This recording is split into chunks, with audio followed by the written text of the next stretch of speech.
ឯកឧត្តម UEO អាត់ស៊ូស៊ីឯកអគ្គរដ្ឋទូតវិសាមញ្ញនិងពេញសមត្ថភាពនៃប្រទេសជប៉ុនប្រចាំនៅព្រះរាជាណាចក្រកម្ពុជាបានថ្លែងថាគម្រោងអភិវឌ្ឍកំពង់ផែក្រុងព្រះសីហនុបានក្លាយជាមជ្ឈមណ្ឌលឡូជីស្ទីកថ្នាក់តំបន់ដែលជាសក្ខីភាពបញ្ជាក់ពីមិត្តភាពរយៈពេល73ឆ្នាំរវាងកម្ពុជាជប៉ុននិងជួយពង្រីកសក្តានុពលនៃប្រព័ន្ធឡូជីស្ទីកនៅកម្ពុជាឲ្យកាន់តែល្អនិងមានគុណភាពល្អប្រសើរ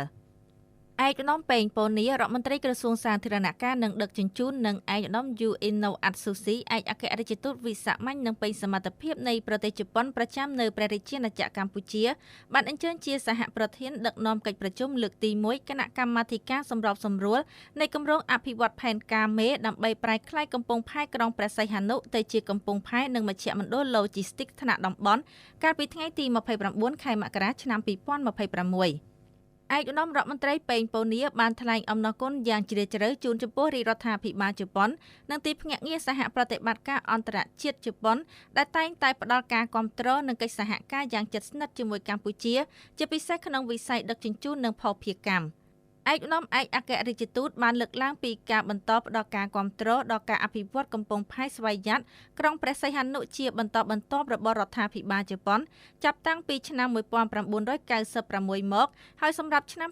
2026នេះគឺជាខួបលើកទី30នៃកិច្ចសហប្រតិបត្តិការលើការអភិវឌ្ឍវិស័យកំពង់ផែនៅកម្ពុជា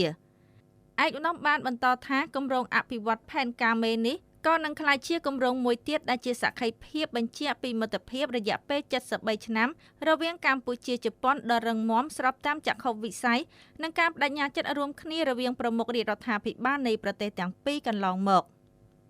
សូមជម្រាបថាកិច្ចប្រជុំនេះបានពិភាក្សានិងសម្រេចឯកភាពលើរបៀបវារៈការងារសំខាន់ៗមួយចំនួនរួមមាន1កំណត់ឯកសារទស្សនៈទានអំពីកំពង់ផែនិងមជ្ឈមណ្ឌលឡូជីស្ទីកថ្នាក់តំបន់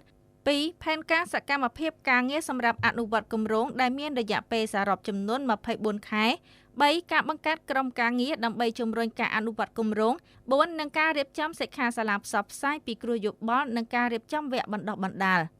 គួររំលឹកផងដែរថាគម្រោងអភិវឌ្ឍផែនការមេគឺជាគំនិតផ្ដួចផ្ដើមរបស់សម្ដេចអគ្គមហាសេនាបតីតេជោហ៊ុនសែនប្រធានព្រឹទ្ធសភានិងសម្ដេចមហាបវរធិបតីហ៊ុនម៉ាណែតនាយករដ្ឋមន្ត្រីដែលបានស្នើសុំការគាំទ្រពីរដ្ឋាភិបាលជប៉ុនសម្រាប់ការអភិវឌ្ឍកំពង់ផែស្វយ័តក្រុងព្រះសីហនុទៅជាកំពង់ផែនិងមជ្ឈមណ្ឌលឡូជីស្ទីកថ្នាក់តំបន់ហើយនេះជាចក្ខុវិស័យដ៏ច្បាស់លាស់ដែលបានបញ្ជាក់ពីការបដិញ្ញាចិត្តយ៉ាងមុតមាំរបស់រដ្ឋាភិបាលកម្ពុជាក្នុងការលើកកម្ពស់ការតភ្ជាប់ការប្រកួតប្រជែងផ្នែកដឹកជញ្ជូនឡូជីស្ទីកនិងការធ្វើសមាហរណកម្មទៅក្នុងខ្សែសង្វាក់ផ្គត់ផ្គង់ក្នុងតំបន់និងពិភពលោក